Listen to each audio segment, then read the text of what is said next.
Hi guys, welcome to Claudinating Against Colorism. So I am here to react to the reactions.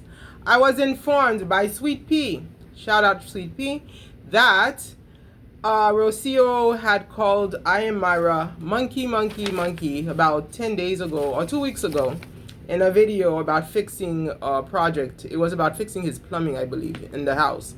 So I went ahead and I did watch this because I was the one who caught JB calling Dee Mwango a monkey, and then he claimed that I didn't mention a name. He was telling his daughter, he was telling his 13-year-old daughter about that, basically teaching his 13-year-old daughter to be racist because Dee Mwango had opened the door with the search for Muzungu for them to practice that racism. All right, because had Dee Mwango not opened the door, I mean, he wouldn't have met her in the first place to call her a monkey. So JB had called Dee Mwango a monkey in her escapade of finding Mr. Right, if you will, in the wrong race. You know, somebody said that she selects, she has poor choices of men. Well, I think the problem is when you're trying to find somebody who is not of your own race, then that means that you're forced to go into other cultures, and consequently, you're gonna have problems. You're gonna have problems just because you see people going out there and intermarrying. We don't know their story, but the reality is, in general, we have to realize that we blacks were sold into slavery, and most of us are already living in slavery. I don't know how many people in Africa feel like they're enslaved, but here it's really slavery. The fact that I cannot go back to my country, okay? The fact that my job is like, it's like a place of strangers for me. It's not like family, but I have two jobs. I do have a second job where I do feel like free, okay? Thank God. I always felt free when I worked for the federal government. I worked for the federal government for one of the censuses where I was a manager there, and I was treated very well. And I did have freedom, and I was very focused. I was young, so I was focused on, you know, being professional because they were sending me everywhere. They sent me everywhere, but nonetheless, they promoted me, they applauded me, and I never forget. It was the best job that I had ever had, and I thank God for being removed from Jackson. The person who, my partner, my lab tech partner, who introduced me to the feds again, because I am feeling the freedom of working for the United States of America. But meanwhile, the United States of America has many rules, and you know that people must abide for too when it comes to ethics, okay? And those people without ethics to scorn you for who you are, what you look like, or whatever it is, however they define us blacks here, okay, can use the rules of ethics in the United States to incriminate us innocently. Those of us who are trying to find freedom from the slave systems. All right, there are slave systems many places. Now, is there a slave system in the feds?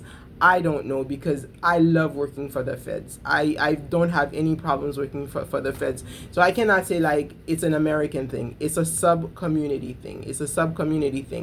And I found that problem at work when I left, not when I left high school, when I left Gettysburg.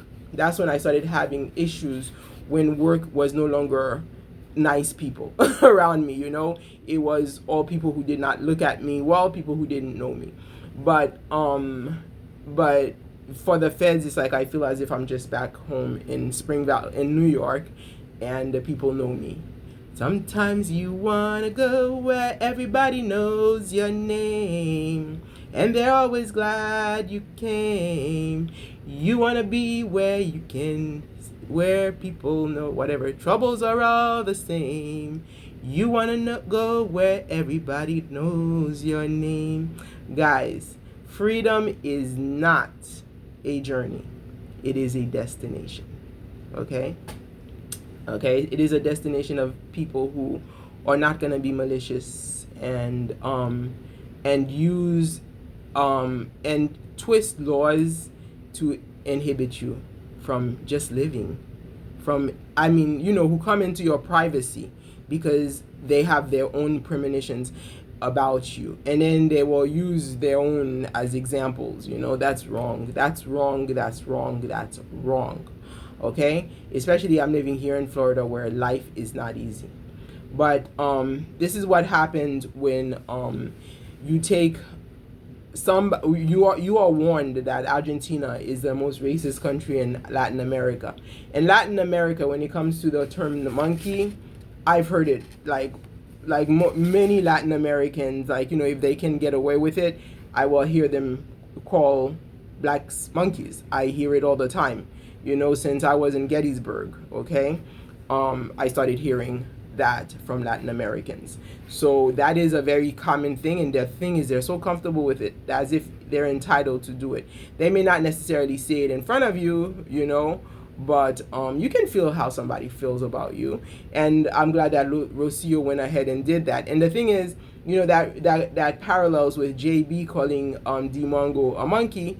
We realize that in the Philippines, it looks like they speak a little bit of Spanish, because some of their words were Spanish. So I don't know where they get that link with Latin America, that they would speak like a little bit of Spanish in the Filipinos. So if anybody knows, you could let me know, because I didn't do the research to find out. So there may be that link, but it may be something also in most of Asia that maybe they do that. I am just saying this hypothetically. I did not do the research because I did other research, okay, for another topic that is more serious that I have to talk about here.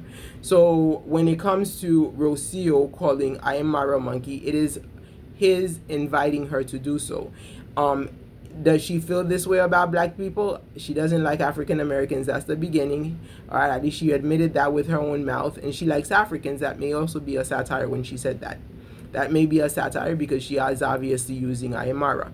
And that brings us to the question that was brought up to me regarding Dee Mwango, okay? Let me read the question. It might come up again. I might ask it. I might read it again when I go into Dee Mwango. But right now that I'm talking about Rocio and the racism that we are encountering, let me bring up the question, okay? To start with Rocio, I had to. So this is my printed questions so that I can read them out to you guys, what you guys asked in the last video. Okay, where is the question? Hold on. It actually was not a question, it was a statement. The person says, if any woman uses fake male relationships, that is referring to Dee Mwango, all right, which includes intimacy, to create content for YouTube, then for me, that is prostitution. Well, so since we were talking about Rocio, okay, let's start with that, okay? So I'm like, what did Rocio do? All right, I mean, what love is there between Ayamara and Rocio here? All right, it's a business affair. And we saw how before she even got to when she left Argentina or Mexico, wherever she was coming from, to get to Ayamara, she went couch surfing. Her last fling, couch surfing with some guy from Congo. I mean, you couch surf on some strange man's in some couch. I mean, house, you know, flat in France, of all places. Please. So we can imagine what was going on in that couch surfing.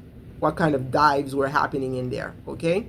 So, and then she comes to Ayamara, okay? Allegedly because she loves African men. She always dreamed of an African man. She even said it when you recently listen to her story. Her ideal guy is a European man, okay? But there's profit in Ayamara, so she is using intimacy. Obviously, the baby is a result of the intimacy. But you see, the thing is, when somebody white or non-black, okay, does that, it looks clean. The baby looks clean. Well, I'm not making the thing is, this is the other thing, is that they use babies against us. You know, I mean, this is how disgusting the racist system at present is, okay? They will use children against us. If you notice Ayamara's current video or Dee Mwango's video, Ayamara is constantly holding that baby, okay, as a threat, because they're using babies as weapons, okay? Because we are using the criticism that we have of what they're showing with and that they want to show this how much they hate black okay? How much they're destroying and shaming us without us ever saying anything. We have to sit there and just like, and actually get smothered and murdered, like, you know, metaphorically murdered, and which eventually becomes genocide, and in particularly femicide, since this is really about women. So what about Rocio, who left her country to come and have intimate relationship with Marwa, which is evident in their producing this procreation, which they are selling on YouTube. They're selling, okay, guys. You know, if you want to call it baby trafficking, they're trafficking their own baby, okay, on YouTube, okay, to hush us up from speaking about their colorism. We didn't invite all of this. They brought it onto themselves, because Marwa was a single black African Kenyan guy traveling the world, showing us how racist he was. And then Rocio said, I'm gonna shut up all those old black women by going to by couch surfing first, you know, having my fling, which they cannot talk about the fact that we're smothering them throughout the world, okay? And I'm gonna shut them up throughout the world. But I am glad that most of us are still speaking. But don't think that we are not all under attack in our own ways, because I am in a country, in a state in America, where they put you in jail for trying to get freedom, and they will lie on you, and they will create fake things on you. They will use children against you, okay? Because I live here by myself. I live by myself, and I have been living by myself here for decades.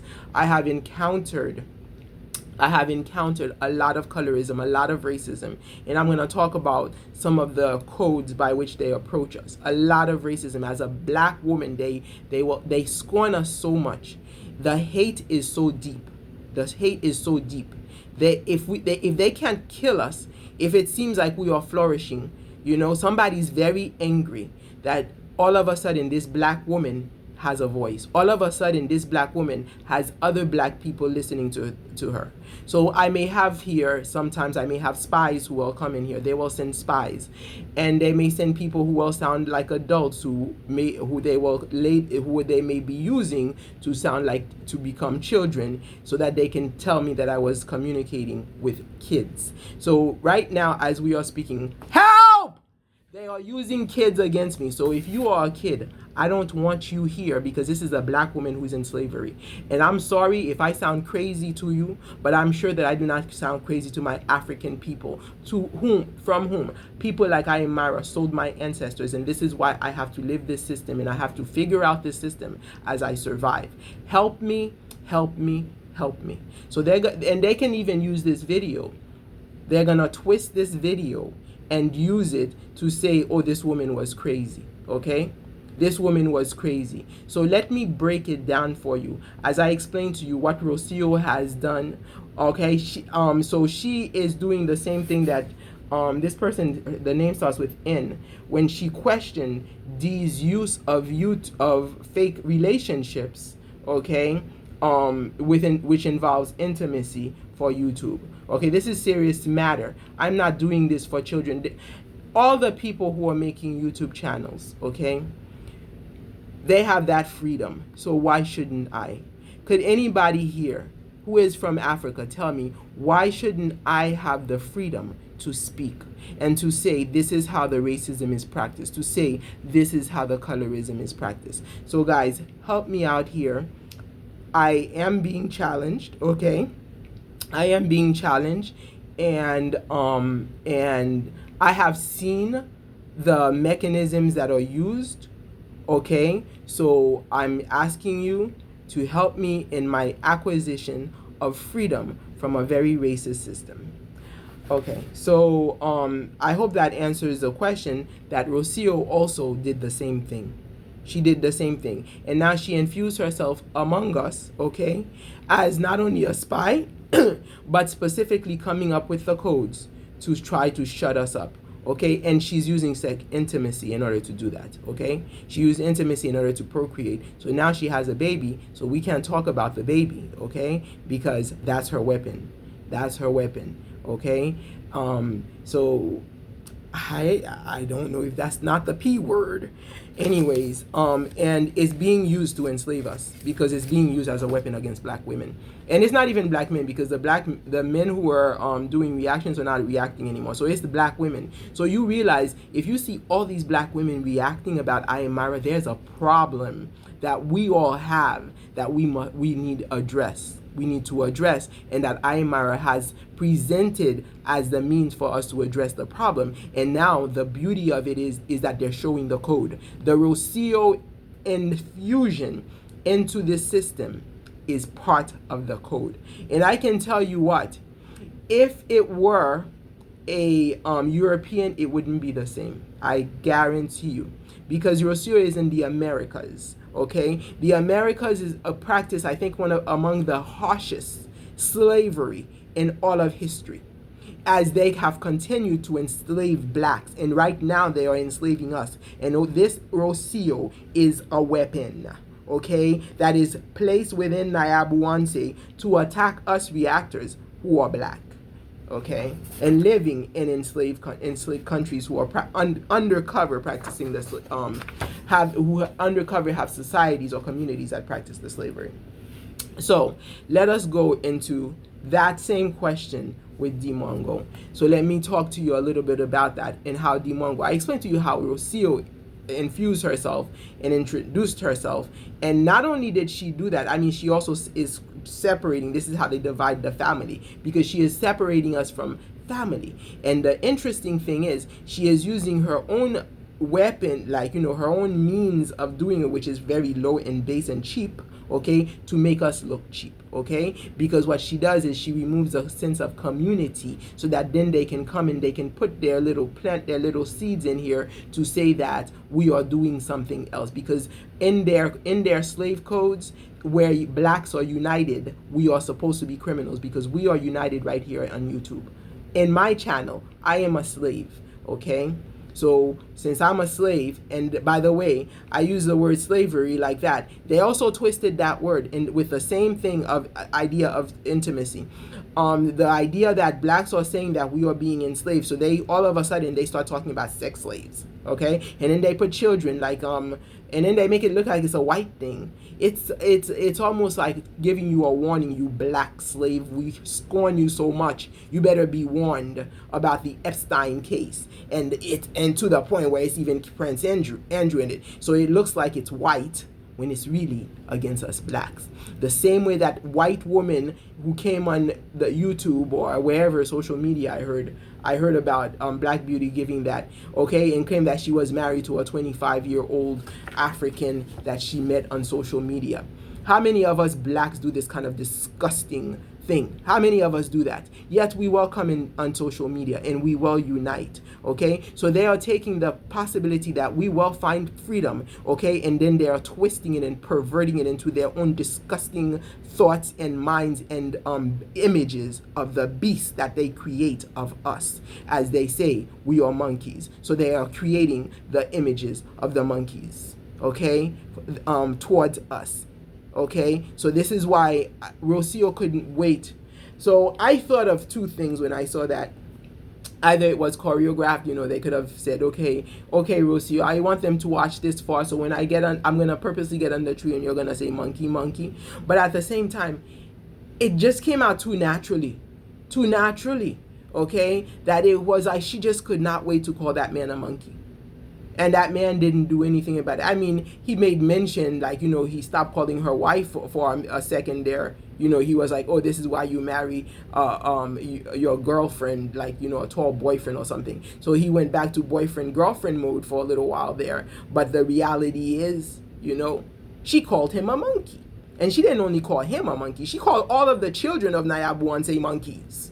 All right, and she realizes that since her son has a monkey blood in it, in him, so she said, oh, my son can come and play on here in the guayaba tree too, and play on the trees like the little monkeys of Nyabuanse. So she called all of us monkeys, and she has the right to, because she now came into that family. She came and dispersed our extended family, our extended Aymara family in Africa, so that they can come and tell us that we have entered their family, because she called us parasites. She called us parasites. We are parasites because we are talking about the racism that Marwa was practicing. So she came in, she dared to come in, and now dare us to talk. Dare us to talk as she smother us and push us to revert her own perversity upon us because we are speaking and because we are united. So thank you guys for uniting here with me. Thank you for the warm welcome you gave me also. So anyways, here we go about their ideas, their perverted ideas, because that's all they can think about is sex, sex, sex. They don't know anything about family. They don't know anything about family. That's all they can think about. Okay? And then all of a sudden you can't talk about it because they put you in a position where you can't even speak. You dare speak, then you're gonna sound like you're perverted. You're gonna sound like, oh, you're speaking ill into our children, or you're messing up our children, and yet they inhibit us from having our full biological potential. So we are stuffed in prisons, in their like square-like homes, okay, with no community, and we cannot achieve our own biological potentials our way unless we become baby mamas. So then they can call us prostitutes as well. Can you imagine? This is the system.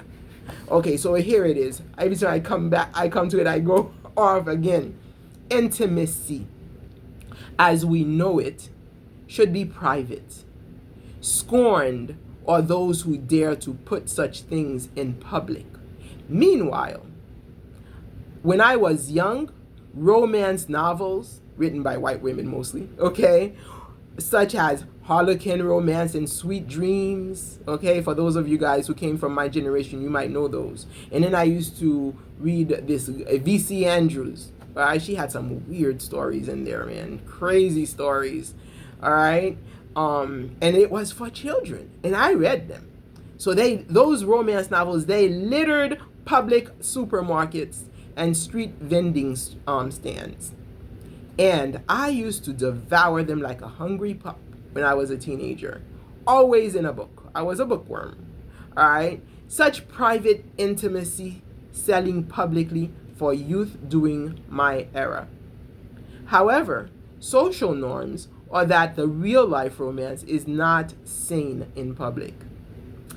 While this restriction does exist for some, okay, it does not exist for all. As I grew up with nudity surrounding me, that made me constantly uncomfortable and became welcome. So this same nudity became welcome as cute, simple things like holding hands, but then the kissing sometimes, all of that makes you feel uncomfortable, right? But the reality is when you grow up, they can use that against you as a black woman. That same thing that they used to do, okay, and it was okay and cute for them, and that same cuteness was what allowed them to what drove them into their families, okay, into their procreation, into the continuation of their bloodline, and the and accomplishing their full biological potential, okay. Yet, how often do we see this cuteness for black people in the United States of America? And this is where I'm at, so this is where I know, right? I don't know Haiti. Haiti, I know they have a different thing, so of course, it's mostly black, so it's a different system. It's a colorist system, but it's there, okay? So TV set the standards for my generation that only fair, non-black love was clean. Now, there was an effort back in my time, okay, to have dark-skinned, back when I was a child though, to have dark-skinned women as role models. We had the Esther Rolls, okay? We had the Thomas Jefferson, where I forgot the name of Louise, his wife. We had What's Happening. All of this was in my childhood, okay? However, once I hit young adulthood in the 90s, okay, came The Cosby Show. That turned the table around. It turned the table around where we no longer had the Aunt Jemima figure as to look up to as blacks, you know, for our family, okay? It turned the table around where it all became fair. And then I grew up into this thing where black women were put down as loud and disgusting, unattractive, and not worthy of family, to the point of being prostitutes, despite how clean our lives were, okay? Versus so many of whoever you want to call them, okay, who were promiscuous in my youth, okay? So it turns out that we are carrying the cross for the debauchery of the non-black. So this same concept, accepted as cleanness, is what allow them to have family expansion and build for those socially selected to follow Darwin's principles of full biological achievement of the human organism. So this is all about intimacy. Who is allowed to practice it? The code of intimacy. The code of intimacy goes deeper than just being able to achieve biological potential, because it also is used for enslavement and for abuse of black women. Now, has private intimacy always been the accepted norm for our species? Historically, there was a certain proof of blood test where inspection of bedding after the wedding night for signs of blood to indicate tearing of an anatomical structure called the hymen, okay, upon the first night. One can imagine how degrading of a practice this public escapade could have been for women, even though some may have been taught to honor that moment itself, okay? Imagine females who had suffered abuse, mutilation, disease, or accidents that would have led society to tear them apart for not bleeding on that occasion, to destroy their lives forever. So that's abuse of all women, be they black or white. But I'm going to come to how intimacy today is being used to abuse and enslave and degrade black women. So let's take this very abuse of women to the conditions of women today. The conditions of black women surrounded by a racist world. A world that is in waiting for every moment that they can to destroy us. Any little thing, they will come to our YouTube channel to spy on us, that we cannot even speak with our own fellow blacks. This is where Dee Mwango's behavior comes to play a role in today's racist and colorist norm. Do you believe it is possible for chaste women to be forced to carry the cross of the unchaste, justifying our own criticism of Dee Mwango's public display of promiscuity?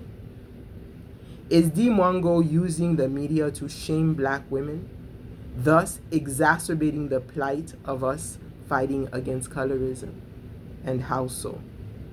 Okay, so Dee Mwango's use of the public display can actually be, it actually has a positive component to it. Don't stone me, and I'm going to explain that.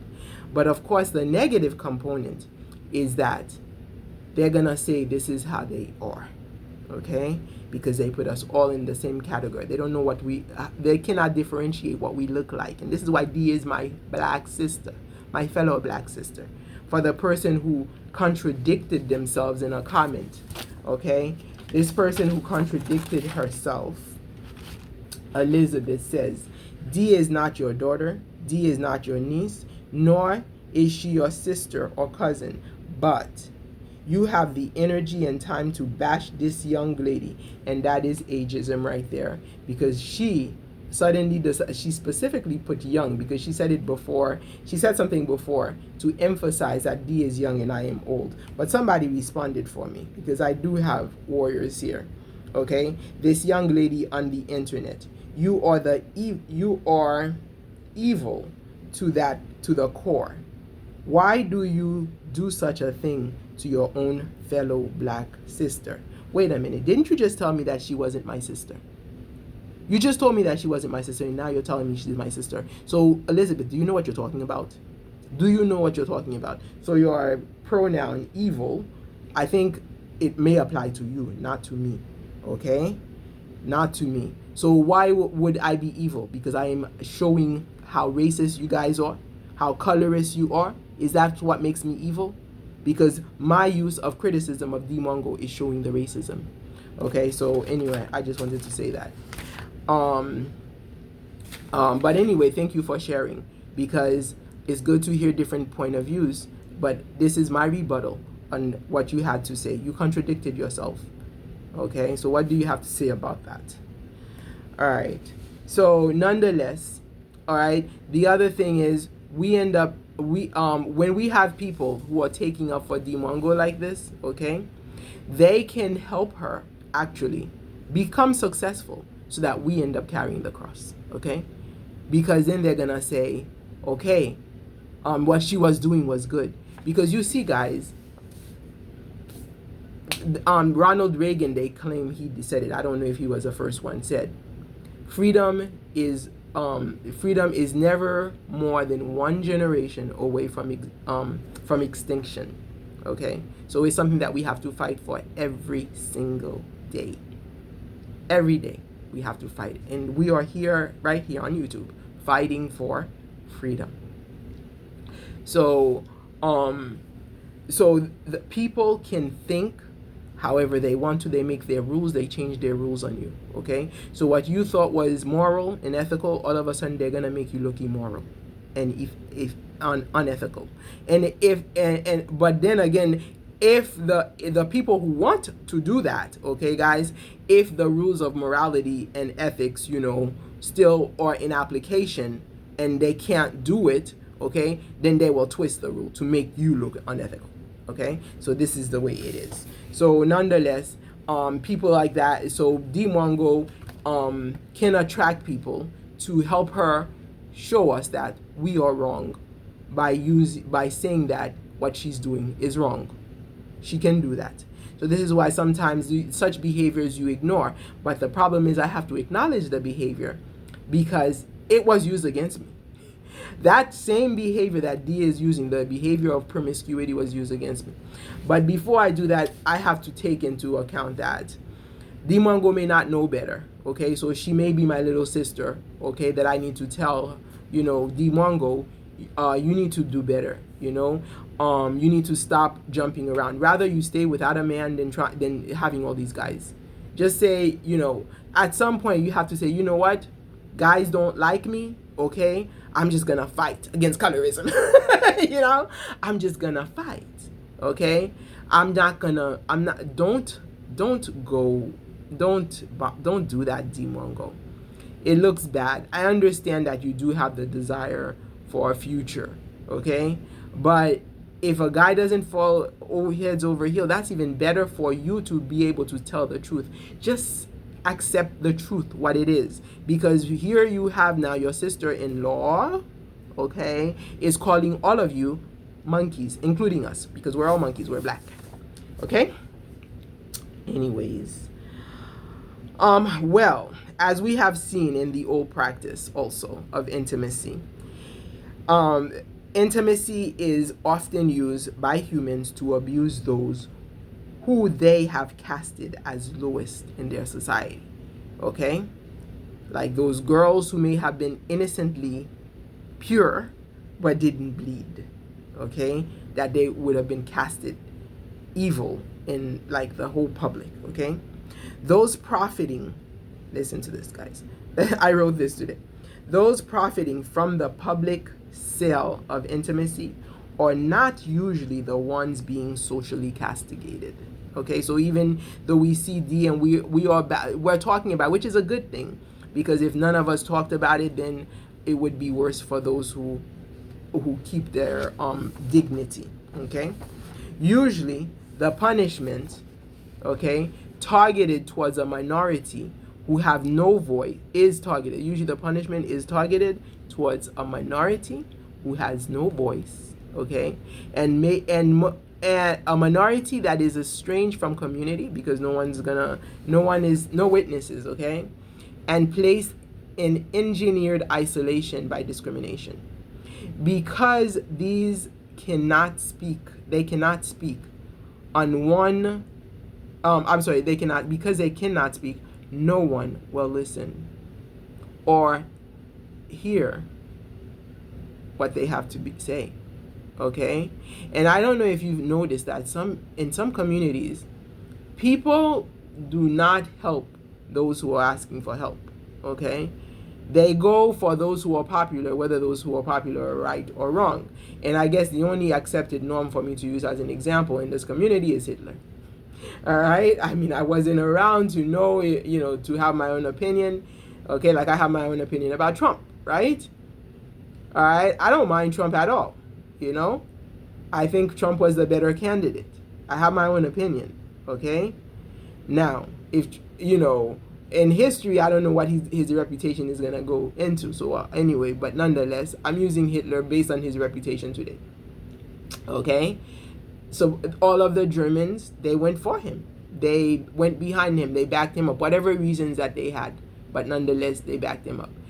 Did you find some that were against it? Yes, you had a lot of Germans got killed. There's the Hens and I forgot the name of the girl, the brother and sister who was helping. Yes, there were some that were going undercover.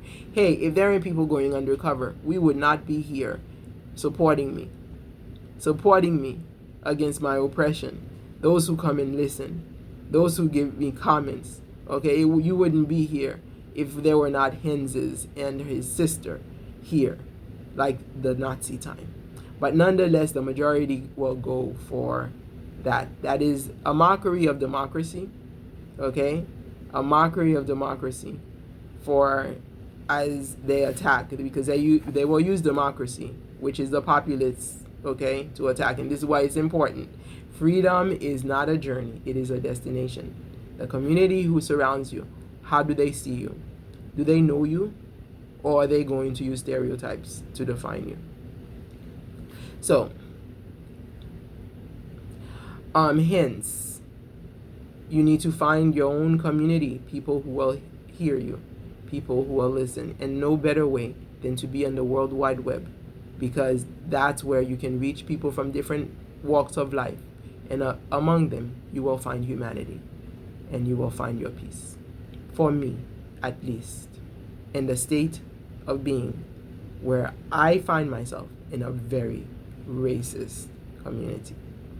So hence, purposeful flaunt of the concepts of intimacy is deranging, multifaceted, whatever, I cannot say that word, and I wrote it, okay, damaging, multifaceted damage upon an oppressed group that goes ignored and unnoticed. Nobody will be there. And, sometimes it will take decades. Sometimes it takes a lifetime. Sometimes you die and they will leave and they will mark you for the image of the beast because your voice was never heard. Okay, so this is the harm that these flaunt can do to the oppressed. So Dee has nobody telling her right from wrong. She said it herself. She's an adult now. Nobody tells her what's right from wrong. And anyway, who does she have to look onto? Her mother is somewhat indifferent, first of all, and maybe a poor role model. And we've already discussed that, right? The patronage of the children. Even today in their video, something about Dee Mwango paying the father for the land. Why would she feel bad about paying the father for the land if that was her dad? She's like, my dad gave me this land, and I feel like I have to give. And then the other thing that suggests that it's not her dad is that she gave it to Davy, and she emphasized that I thought this land was for my little brother. Why for the little brother? Because at one point when the father was giving her the land 3 years ago, she said, she said something about because she's a girl that she expects the boys to have. That was her excuse then. But the feeling that she has to pay him is indication that it's not her dad. So I don't know if Congrats mom is that great of a role model to tell her daughter, you don't find a man like that, or even to say, you know what, my child, let me just arrange a marriage for you. Then again, maybe she's married, because the brother, the little one, Davy Jr., kept on talking about his sister getting married. Some people said it was Winnie, but I never could find out Winnie marriage, and it wouldn't make sense for Winnie to be married, because getting married, because Winnie got married like more than 10 years ago, and has children who are preteen, you know. So it makes no sense how it would be Winnie. So maybe she married the Muzungu guy, you know, for all we know, and it's a secret wedding. So which would be a good thing, you know. But if it's not, and it's gonna be another one of those escapades, then, you know, Congrats mom is obviously not the best role model for Dee Mwango. Alright? And the brother, I don't know if you guys have forgotten the brother. So not only who knows how much money he paid Rocio to come and have this show of romance, you know, to create content with him. All right, I am Marwa. Okay, we don't know how, but you know, but apparently, you know, he must give her much. But I guess there's maybe half of the house or whatnot. All right, because she says it's her house, so she earned it by having the baby and the intimacy to show YouTube or whatever, you know. And of course she got her YouTube channel, so she got that he got going fast for her, right? So she's getting paid very much, you know, for her duty. And of course we remember back when he came to New York and then went to Washington and Georgetown, is it, DC, okay. There he had ordered a girl from Poland for $900, and it was a big deal with that Ivan Towards brought up, right? And we all remember that situation, the girl from Poland, that he bought for $900 to come in and have fun with him in the United States. So apparently the brother is the worst role model. So for all we know, this guy might be from Poland. It might be, you know, of the same family as this girl that they purchased to come and create a channel for her, content for her, okay? But that guy was very talkative before he left, I must say. So now, this may be a Polish guy, okay, that the brother, okay, got the sister to purchase for their nth fictional romance, you know. So the brother is pushing her. The brother is like the pimp, you know, when it comes to that. So the brother is obviously leading her to destruction. So we have to understand that maybe she doesn't know better. And of course she's not going to listen to us. I mean, we're just strangers, you know. So naturally the family may be unhealthy for her, as she realizes that, you know what, I'm in my danger zone. What do I do? You know, this is what the brother is doing, pushing this pimp behavior, and the mother is a poor role model, and the older sister, she said, is not her friend, you know. So where does she go for support? Anyway, maybe she should come to our channels and listen and think and see, and, you know, put down the options that we give her and see which is best. But nonetheless, somebody's gonna come and say, why are you telling this girl what to do? Like I said, she's the person whose name starts Elizabeth, like Elizabeth says, she's my fellow black sister. You know.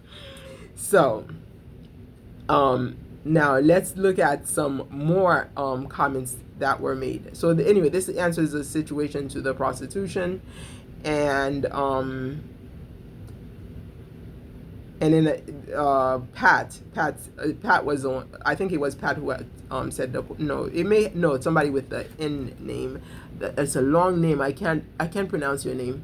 I'm not gonna try to. I guess it's an African name. I don't know where it's coming from. I'm not gonna try to. But then Pat responded and gave us some responses there. So anyway, I said wow, but I had planned to make this video, so this is why I didn't I didn't go further into I did ask permission, but there was no response to my permission to do this reaction on the comment about the intimacy, because it is so important, because we have to know that intimacy is a slave code. It is a code, or stay in below and under our foot code for us blacks here. So there you have it. We're talking about it. She's carrying her cross, right? In a way too, right? So because we are talking about it, so she is carrying her cross, so she's paying for it.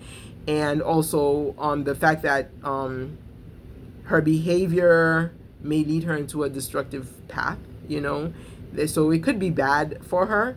All right, of course. Okay. So that's one thing. We understand that it may be that the society may be designed so that we show, this kind of behavior is wrong. On the other hand, at the same time, we must listen to the voices who are screaming to stop deriding Dee, to stop talking about Dee, to leave Dee alone, and pushing her to shine within her path, which is humiliating to many black women. So even though we may feel the shame of the path that she's at, there are a lot of people who are coming on here who is trying to shut us up, okay? No, not those people. I'm not talking about the people who are trying to shut us up because we're black women talking. I'm talking about people who really feel for Dee and who want her to be successful at the same path that she is going. And why is that important? Okay, so why should we listen to them? They represent the voice that can drive Dee to success in her path, to the point of shaming the women Dee is causing to blush. So this is why it's important to listen to them, okay? Because their pathway, okay, given that Dee is successful in accomplishing that, what she needs to in their pathway, well shame, not just shame, it will deride and it will cause the cross that Dee should be carrying to be carried by virtuous women who are not practicing who are not practicing promiscuity, okay? So the silent black women with no voice that are being battered by social discrimination will be the ones carrying the cross if we don't listen and digest and rebuttal those who are screaming for us to let Dee succeed within her path. Now, do you know that our oppressors have developed a weapon with the very scorn that we have for public display of intimacy to privately harm and scorn black women? So the same way we are feeling ashamed, okay, the same you who are feeling ashamed, okay, of these acts of intimacy, of things should be in private, they can use your own privacy to destroy you, okay? They will come into the same way Rocio came into that family to destroy us. They will come within our privacy to destroy us if we're not aware of it. Yes. The whole idea of privacy has been used to harm and theoretically murder the biological potentials of black women, as well as murder those black women, be it theoretically or however way you want to say it. Genetically, murder us, okay? And socially, murder us. They will take the most chaste and twist the term intimacy, which they publicly practice, with whom, what women of their choice, and twist it to intimidate black women. You see, they will take intimacy to intimidate black women. So yes, I understand we get blushed when we see these things that Dee is doing. And how do they do it? Yes, in the U.S., okay, because this is the country where I know the culture of the diversity of the culture, the melting pot, okay? With the non-black women, we find a practice of subtle public display of affection that chase mannerism of holding hands, taking walks together, near hugs. By the way, hug is not something that I knew much of until college. Like, it was like I had a problem for not hugging people, So I'm not that comfortable with hugs, by the way. So I do it with discomfort because it's still not part of my culture. It's not part of Haitian culture. Haitian culture, we do the Latin stuff where you kiss people on the cheek, okay? But we don't do hugs. So and somehow I feel as if I was forced into hugging. So when I do hugs, it's usually because of discomfort. I usually do it with great discomfort, but trying to say, okay, it's okay, because I was sort of like forced into doing hugs. So anyway, there's the other hug also, okay? And so we've been forced to and then all of these, little subtleties, of course, there's gonna be the consequence of it. Like we see it with Marwa and Rocio. They don't show, they don't, like, they may do the holding hands, and Rocio may do the pecking and the kissing and everything, but eventually it will result into baby forming, which is forming, and they're forming a nucleic family, which is supposed to be an extended family in Black African culture, okay? But in white, Caucasian, or European culture, that's their family, the nucleic family, okay? So, which we are forced to live by in a territory of colonization. Meanwhile, most Black women are forced to embrace not the family, here, if you have a baby, they call it family, right? Which is a problem.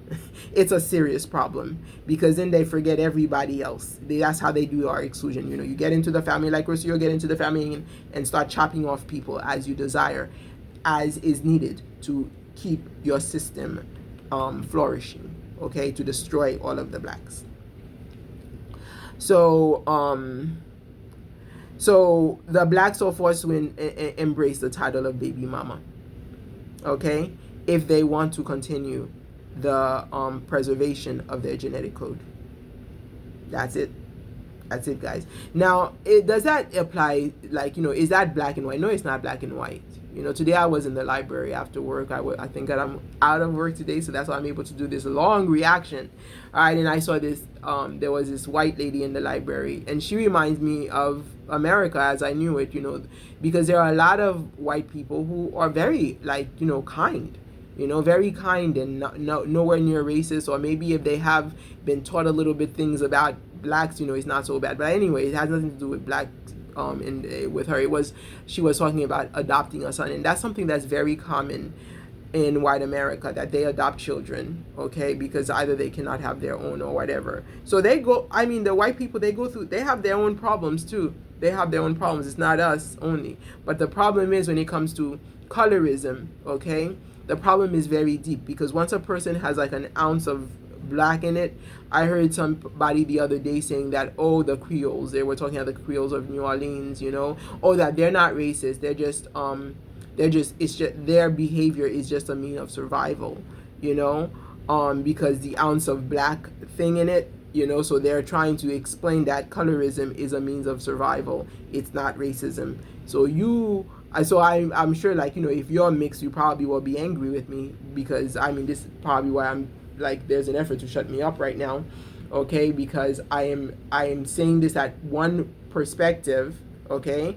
I cannot open the perspective, I cannot open it to many.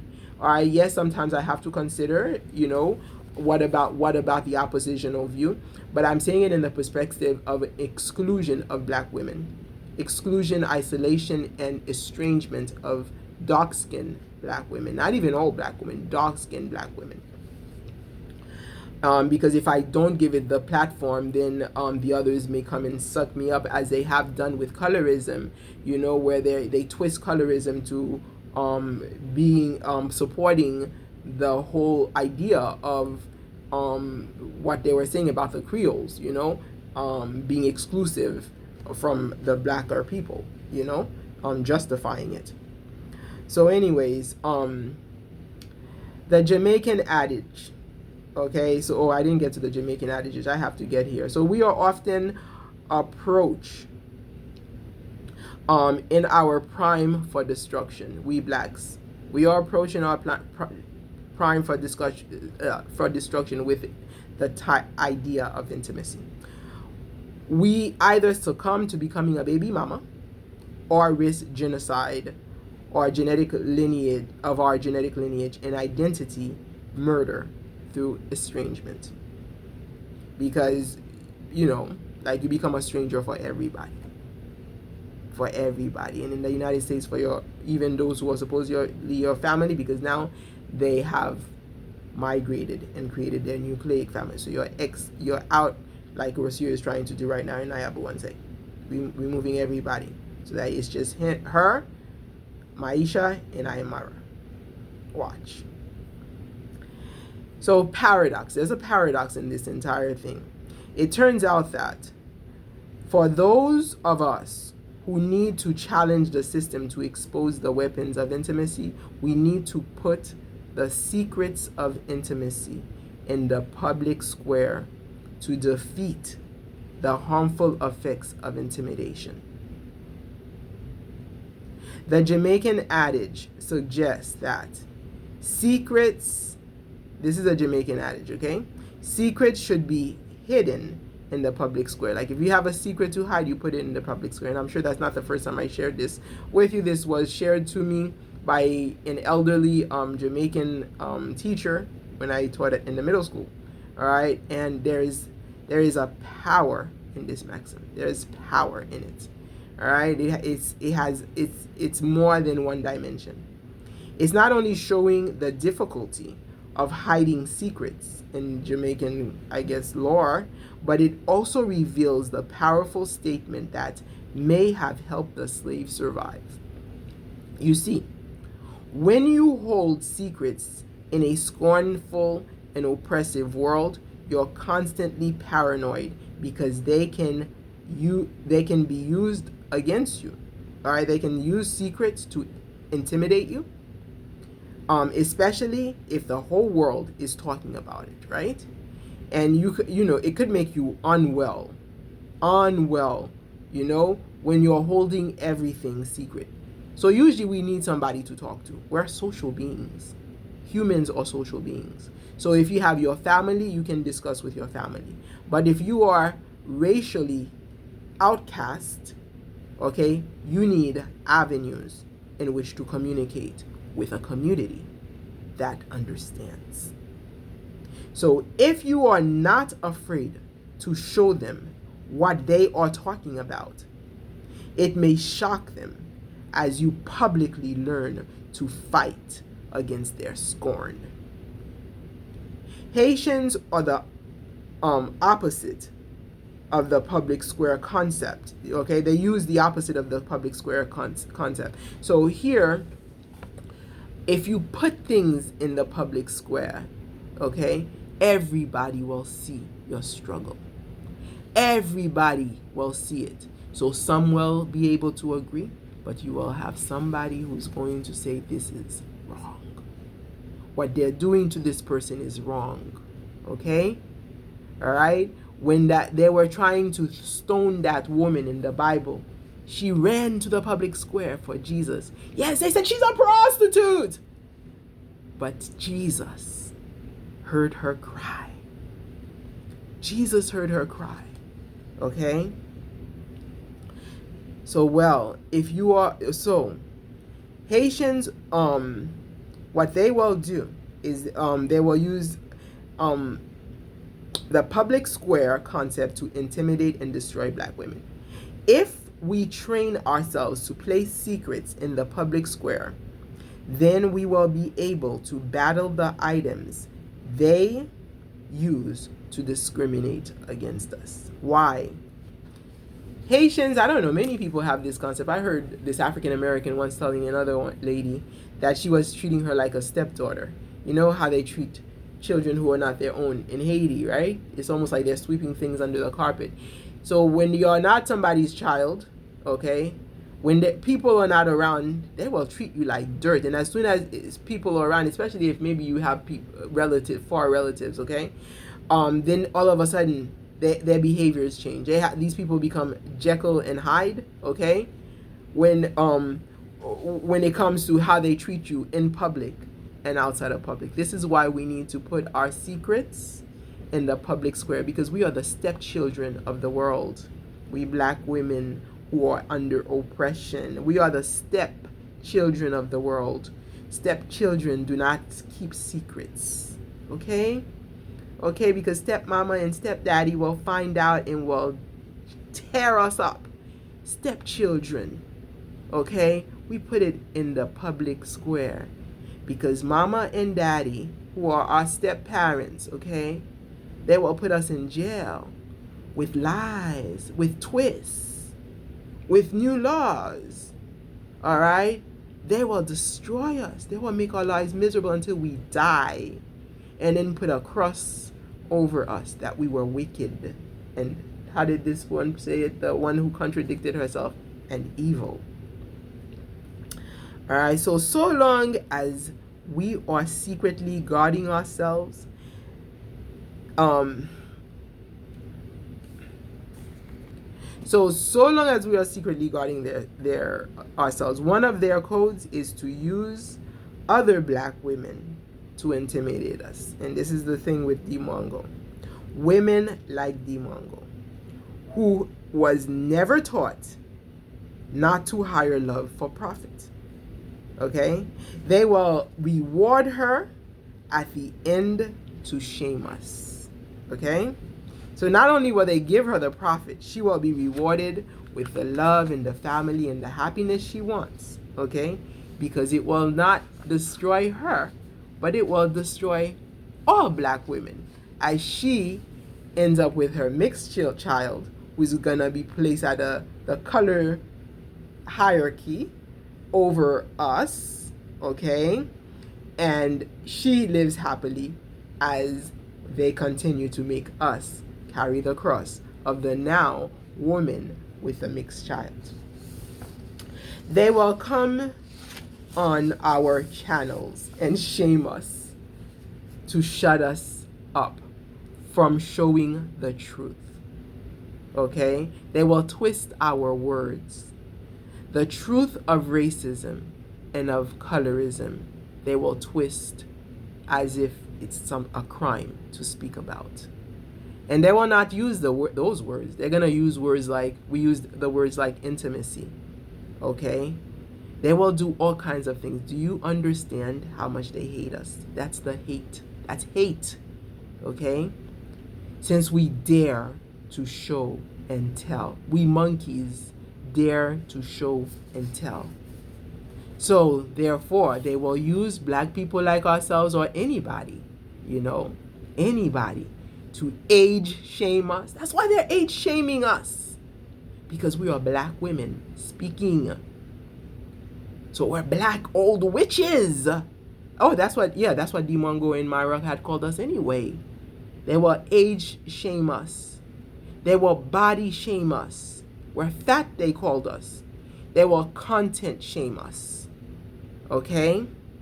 Oh, you should be ashamed to put this on content. Very vague what I should be ashamed. Because they want us ashamed. They want us to stay in shame, and this is why they keep using that term, shame, shame, shame. Okay? And in fact, this is what they want us, because it is what is called intimidation of the black slave. So that you can stay in the discriminated hole that they dug for you and die that way. Never succeed. You're not supposed to. You're black. You're a monkey. How could you succeed? Anything to reestablish the intimidation that was meant to destroy us black women, they will do. They will do. And I already gave you the example of the lady who came and told me this. Elizabeth is her name. You are mad. You see? She wants me to think that I'm crazy, that what I'm saying makes no sense. Okay? because I'm a black woman speaking, I'm not supposed to speak. So she will even shame my sanity. I, who used to be so good with logic, she will come and undo my logic. This is where, when we have the support, it helps. Because when you have somebody who understands you, because this is where they use democracy, they use popularity. How many people can come and shame you, okay, to shut you up as a black woman speaking your freedom. And then, so she said, you are mad at your age, at my age. But I'm going to tell you what the other person said. And then she said, are you not ashamed of bringing this content on the internet? Okay? So that she wants me to feel ashamed. That's intimidation. They intimidate us to stay where they put us as their slaves, their inferiors. So that was Elizabeth.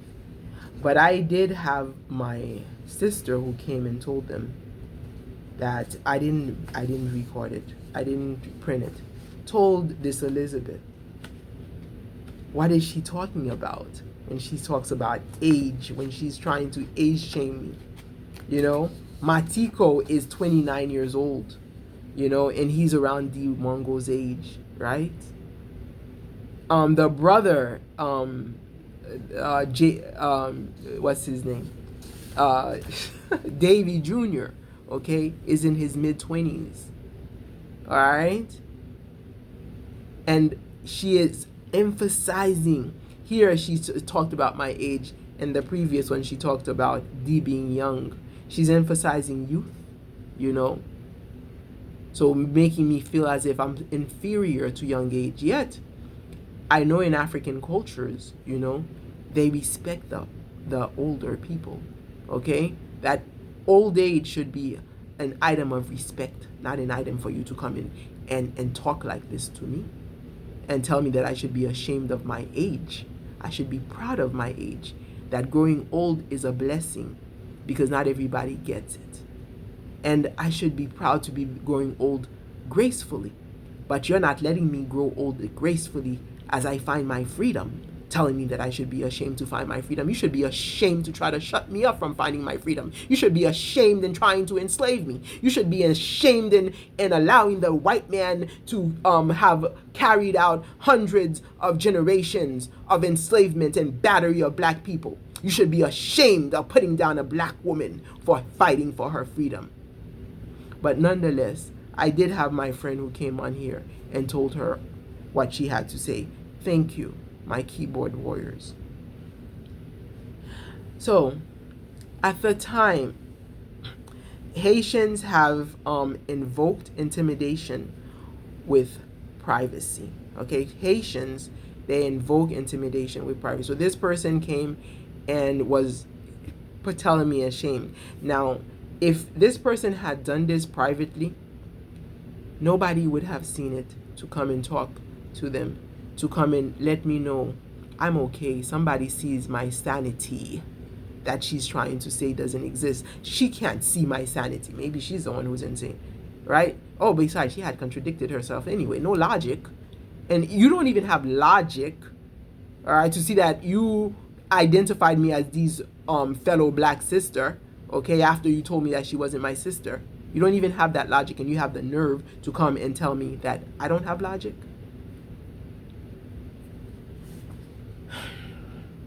So anyway, so Haitians now, they will use the fact that you do not have anybody to witness. The phone is one of the ways that they can use without witnesses. So when you have phone conversations with people, if you are in the shoe where they are oppressing you so much, when they put you down so low, always keep like three-way conversations. Have conferences. Do not have one-on-one conversations with these people who are scorning you. Okay? So it doesn't have to be physical intimacy that they're using, right? So, like I said, privacy. A whole idea of privacy. So it could be emotional behaviors of not speaking in public, for example. like we're not allowed to speak in public. All right, so they could put us down. This is a state of enslavement, of saying that I am subhuman to others, that you are allowed to be human. Whatever does not have witness, okay, they will use. That's the privacy, okay? Without having a witness, they can call you, tell you anything, be it a lie or an opinion, whatever that they would use, to degrade you, okay? And they can hang up the phone on you. They can call you a prostitute, all right? And then they go and slander your name because guess what? You don't have any witnesses, all right? And those who may have witness, if you are scorned and it's the populace, who's going to take up for you? Nobody. You will be without anybody, like the Haitians say, tête sans corps, a brain without a body. So this is what they do to our scholars. They turn them into tête sans corps, okay? Even though you have the brain, if you don't have body, the people to back you up, you're a tête sans corps, and they could make you anything they want to. Whatever they say, they will create of you. Do you understand the image of the beast? That was my thesis in college. With titles and masculinity, they can claim validity of their actions and belittle your very sense of self. They attack your very identity. They can execute private abuses to speak private abuses to speak, like you dare to speak. Nobody would believe you anyway if you talk, because they are so private, like sometimes some things that they do, they are so private, like you dare to speak. So I glorify those who dare to come out and say the private things that they dare us to speak, because when we dare to say it, then they can easily twist it on you. Oh my God, I can't believe you said that word, because they privately abused you with it, right? Oh my God, I can't believe you're talking about intimacy, because they're privately using intimacy to destroy us.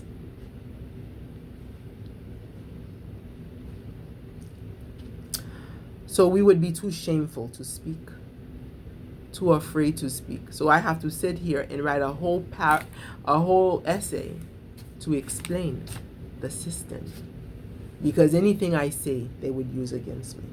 You see, to be seen as a decent human being, you don't go telling the world that you have helped some. Okay, so I'm going to use, there's another thing that the Haitians use. They use favor. At least the ones in my community, they use favor, okay?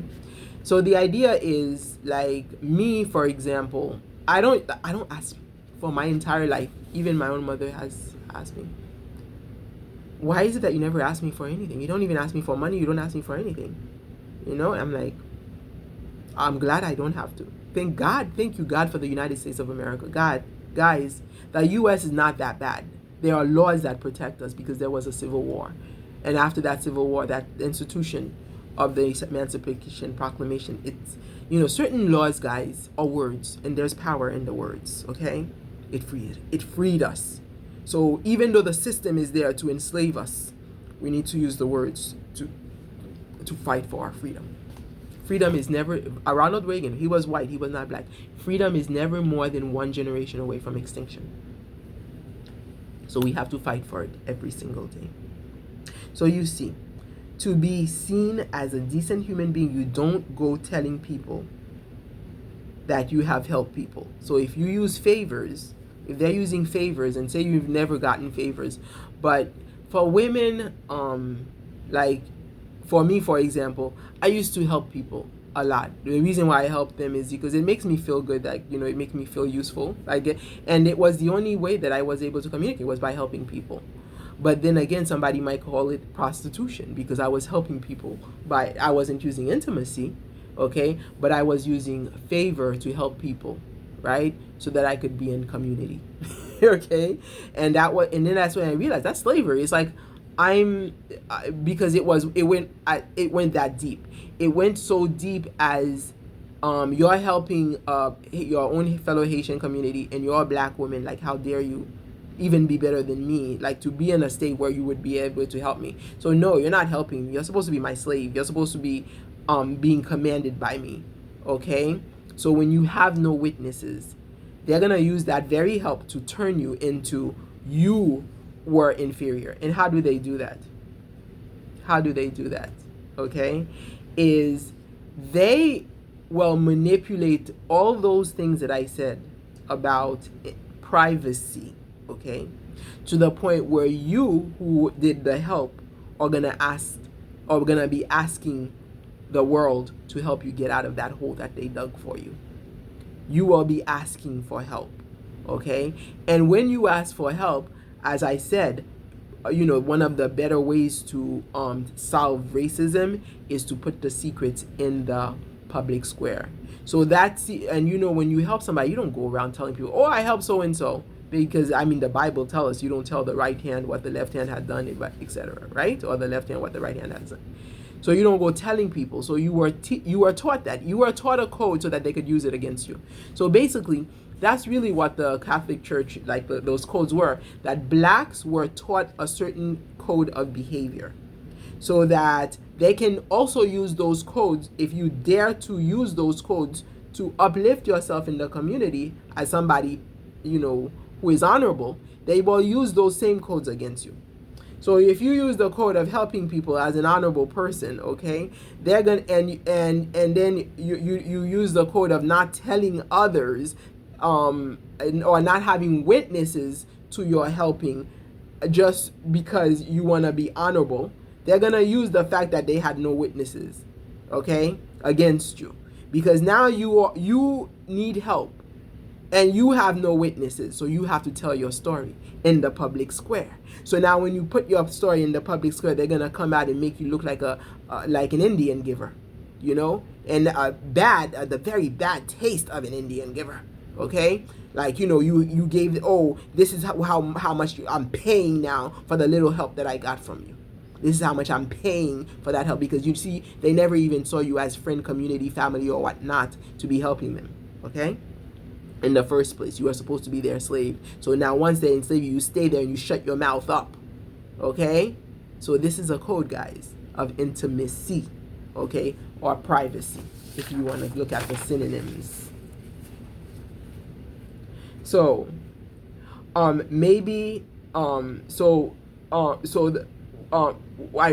sorry, guys.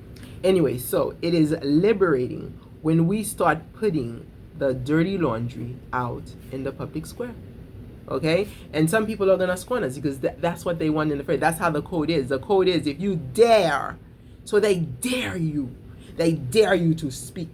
So when you do dare and you speak, then they can scorn you. So this is the paradox that they create with privacy and intimacy, okay?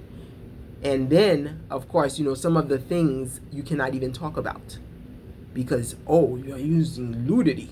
Yeah, Dee Mwango is like flaunting it, but you see, the thing is, it's for our destruction, so it's okay. It's okay, she's young. So they're using the youthfulness as an excuse so that we could shut up about it, okay? Because they need to promote our destruction.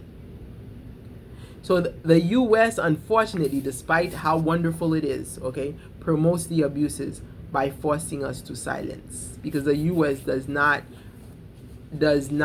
really give that much avenue for public speech to anybody like me, okay? So here, yes, this is a U.S. channel. I thank God for it. Because it allowed me that public speaking. But there are many out there who are trying to shut me up right now. Speaking of injustice is a crime within some sub-communities here in the United States. We need to stay and die abused and ashamed, and that's their goal. Okay?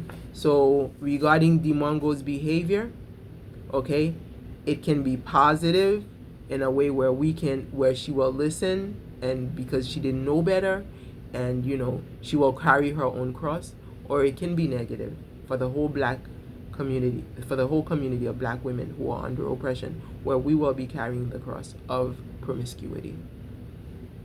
All right. So this is what Jesus did. So we are the black women who are under oppression. We are the Jesuses of today.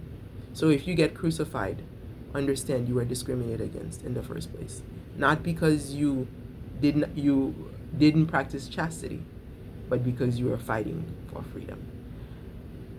Guys, thank you. Thank you those of you who commented.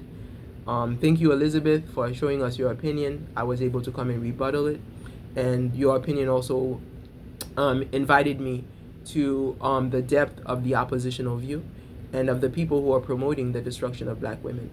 Thanks for visiting Claudine Etienne Against Colorism. Have a wonderful day.